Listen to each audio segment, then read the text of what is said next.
Hello, everyone. I'm Senator Barbara Boxer. I'm chairman of the Senate's Environment and Public Works Committee, and I am here today to address you to send a clear message to the summit of the UN Framework Convention on Climate Change, and that message is this. There are leaders in the U.S. Congress who understand the urgent threat facing the globe, and despite reports to the contrary, many members of Congress are committed to lessening the impacts of unchecked climate change.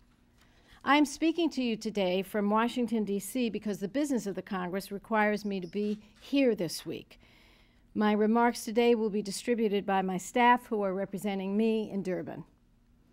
Although I'm not there with you in person, it in no way lessens my commitment to the work that you are doing in Durban and the importance of your mission to address climate change.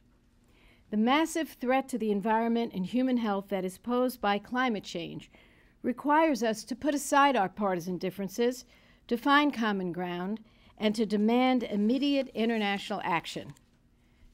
The evidence is mounting all around us that climate change has already caused damage to our environment. The trend is clear, and scientists around the world are concerned about what is happening to our planet.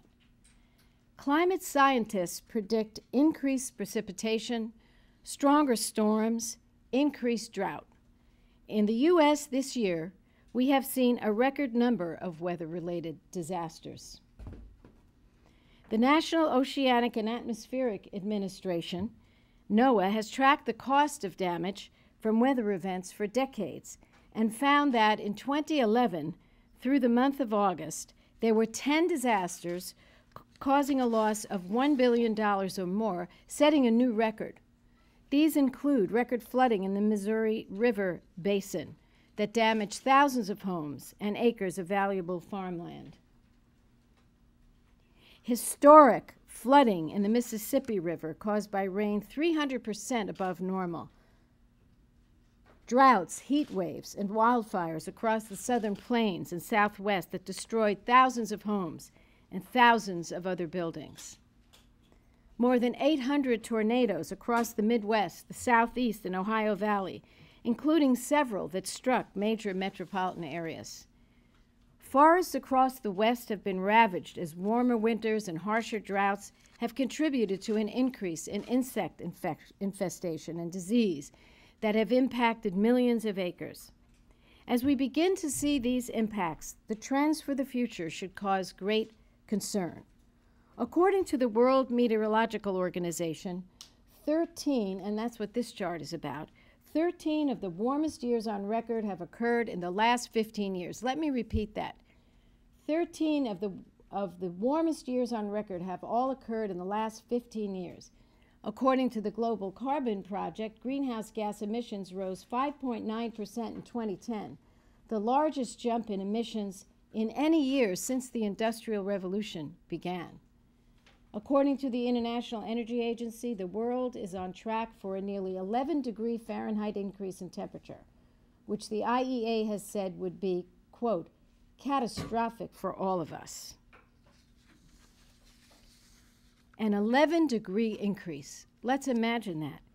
We would experience then the worst effects of climate change that the world's leading scientists have predicted, such as devastating droughts, hundreds of millions of people subjected to water shortages, significant extinction of the species around the globe, significant harm to agriculture and food production, loss of coastal wetlands, millions of more people experiencing coastal flooding every year, increased malnutrition, lung disease, and infections, increased mortality from heat waves, floods, and droughts.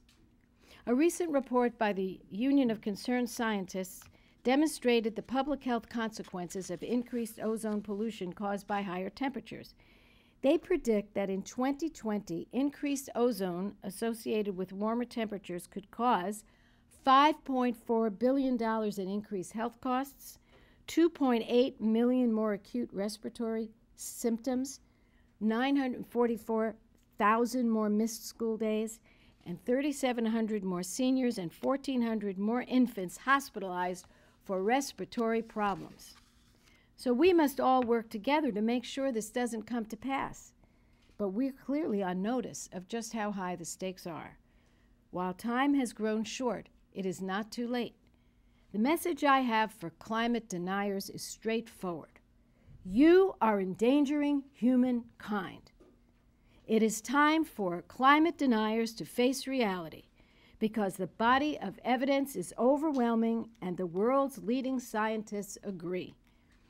The U.S. National Academy of Sciences has recently confirmed once again climate change is real, human activities are the primary cause, and the warming planet poses a significant risk to people and the environment. Wishing that climate change would go away by clinging to a tiny minority view is not a policy. It is a fantasy, a disastrous fantasy. Problems don't go away by pretending they don't exist. And the longer that vocal minority insists on keeping their heads in the sand, the more it endangers billions of people around the world and threatens to dramatically and negatively reshape the world as we know it. And no number of stolen emails have changed the facts. The emails stolen in 2009, which included personal communications, gossip, they were studied, reviewed, investigated. They had more examination than a chest x-ray, and they were found not to undermine the consensus that climate change is occurring and that human activity is very problematical. Claims that these emails undermine the science have been rejected. They've been rejected by the University of East Anglia, the UK Parliament, Penn State, the National Science Foundation, Inspector General, just to name a few of the official investigations undertaken. The Associated Press, this is what they concluded. They said the stolen emails don't undercut the vast body of evidence showing the world is warming because of man-made greenhouse gas emissions. So climate change is marching forward. You know, we know this. While special interests and their denier friends try to distract us from the work we should be doing. And it is time for that to stop. Leading international businesses are continuing to sound the alarm about climate change. The multinational insurance giant Munich Re found that losses related to extreme weather worldwide have tripled since 1980. According to the insurance company, and this is them, a private sector business, quote, the effects of climate change are being felt already and likely to intensify, putting more people and assets at risk. So, you have to listen to the private sector that's dealing with the climate change already. You have to listen to well-respected humanitarian organizations who have warned us repeatedly about the enormous challenges of climate change and the consequences in human terms. Just last month, Oxfam, which works to find solutions to poverty and injustice, warned that extreme weather events have played a role in record world food prices that hit the most vulnerable people especially hard. Even if the deniers disregard the conclusions of the world's leading scientists, even if they don't believe the media, even if they don't believe their own eyes, even if they don't listen to businesses, even if they don't hear the warnings of the international NGOs, perhaps they'll pay attention to the Pentagon. In October 2011, the Department of Defense issued a report that, quote, provides compelling evidence that climate change impacts are observable, measurable, real, and having both near and long-term consequences. The report stated that the Defense Department recognizes that climate change, and I quote, has the potential for significant impacts on all three of the basic elements important to national and international security: defense, diplomacy, and economics. So, anyone who has paid attention to this and hasn't approached this issue with a prejudice or a special interest in their ear knows that climate change is a real threat, and we have to act now. Although much more needs to be done, I want to assure you that we have begun to address this problem in America. For example, President Obama has, and in my own state of California, They're continuing to move forward with specific measures that are already reducing harmful pollution. And, I might add, creating jobs, clean energy jobs.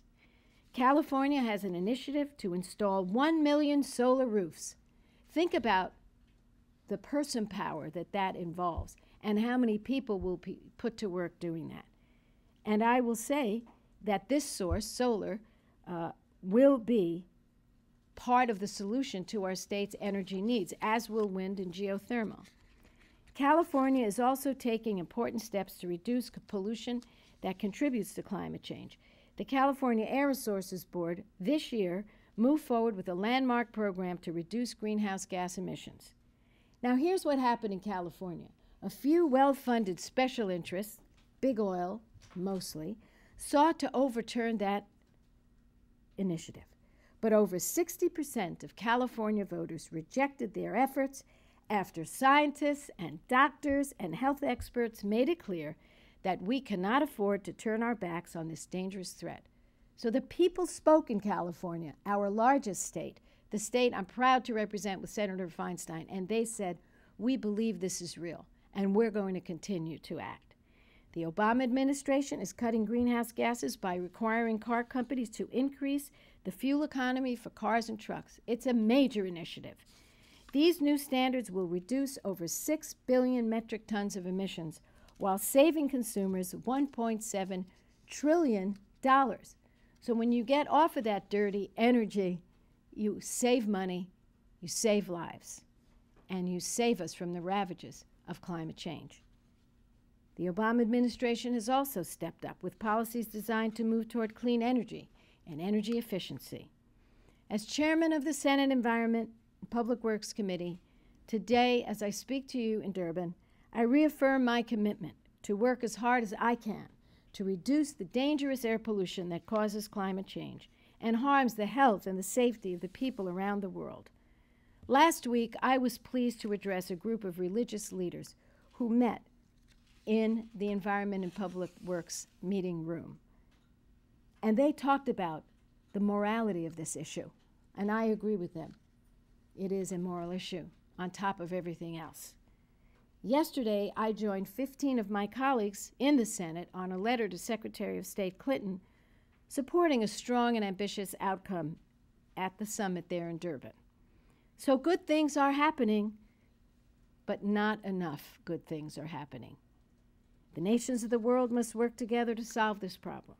And I call on all of you who are gathered in Durban to work toward an international effort to reduce greenhouse gas emissions with transparency, with accountability. I also hope delegates will make significant progress on generating additional public and private sources of climate financing that will support efforts to reduce emissions. I want to conclude by saying that the evidence is clear. It is overwhelming. Climate change is a significant threat to our planet and to the people on the planet.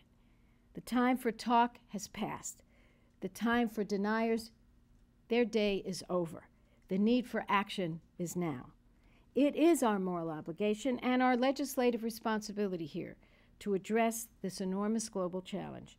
So I pledge to do everything I can to stand up to the climate change deniers, which I have done today, and I will continue to do, to shine a light, the light of truth, on this issue, and to build support for taking common sense steps to address this global problem. I wish you the very best in Durban as you enter your final days of negotiations, and I stand ready to do whatever I can with my colleagues here in the Senate and in the House to move this forward. Thank you very much. I'm happy to take any questions from, if any press has any. Yeah. Mm-hmm. Yeah. I'm wondering if you still believe that the United States will eventually cap emissions, and if so, what will be the tipping point that makes that happen? Well, let me just say this. I'm going to answer it this way. I believe that we are addressing climate change, the Obama administration, many of the states, and it will come in many forms. We are capping emissions in California. We've got a cap-and-trade system. And we're very excited about it, and the special interests, the oil companies tried to overturn it, and the people said no. So yes, we're starting to cap. Whether we do it here depends on the votes in the Senate. We don't have them now, and we certainly don't have them in the House. So I think if people in this next election want to have a legislature here, a national legislature that faces problems realistically and believes in science, then I think we will. But the answer is we've already started to do it in our states, and we're also reducing carbon by particularly the fuel economy and other energy efficient ways. Senator Boxer, Yes. what do you think are the most credible projections for how much the temperature will increase over the next 20, 30, or 50 years? What do you mean incredible projections? What are the most credible? Oh, credible. I believe in science. So if you could put back the scientists who tell us this is real. I'll give you these groups. Do we have a list of those groups on a chart? The World Meteorological Organization, they've told us 13 of the warmest years. I believe them. I don't think they're making up. They're credible. The Global Carbon Project, they said our emissions rose 5.9%, the largest jump in any year since the Industrial Revolution. I believe them. The IEA, the International Energy Agency, says we're on track for an 11-degree Fahrenheit increase in temperatures, which they say would be catastrophic. I believe all of these. They're basing it on what is happening now.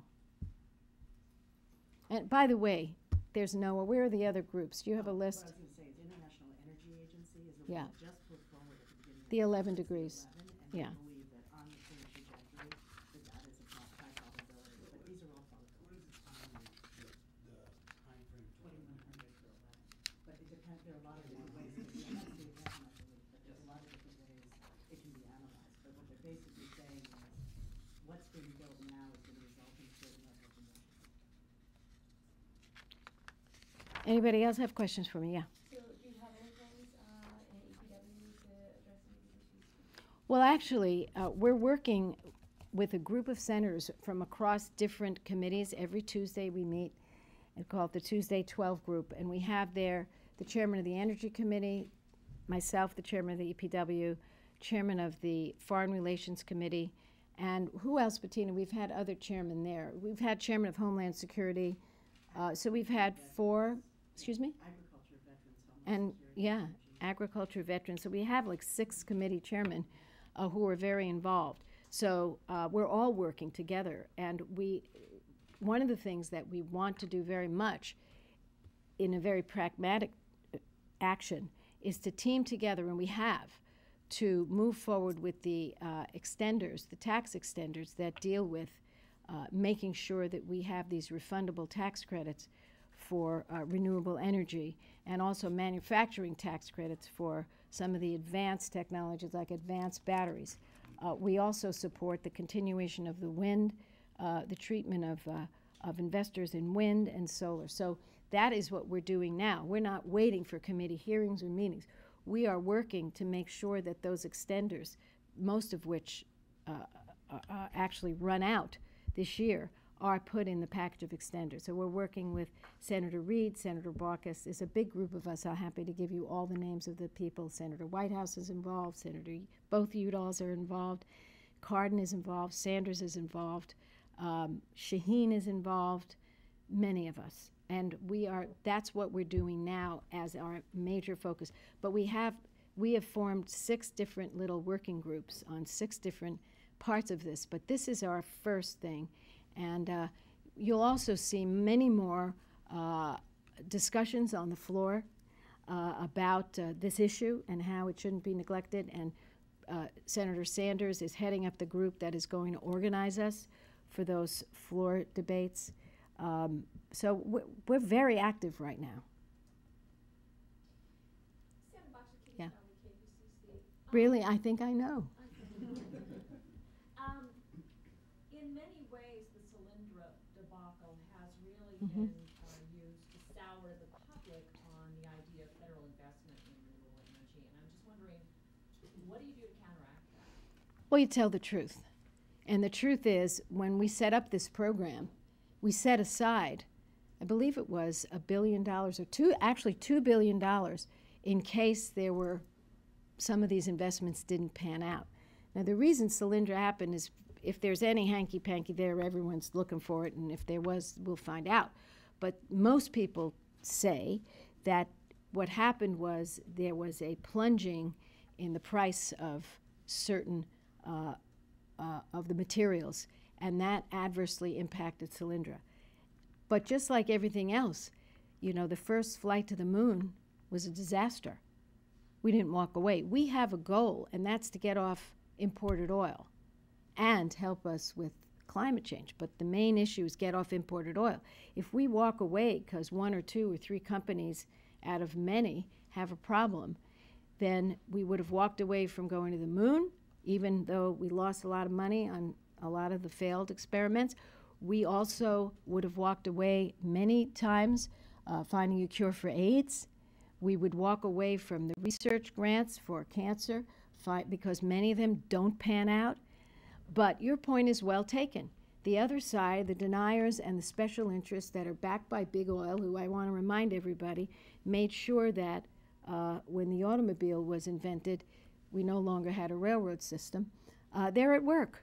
So yeah, we have to fight back, just like we have to fight back on that so-called, email gate, whatever it's called.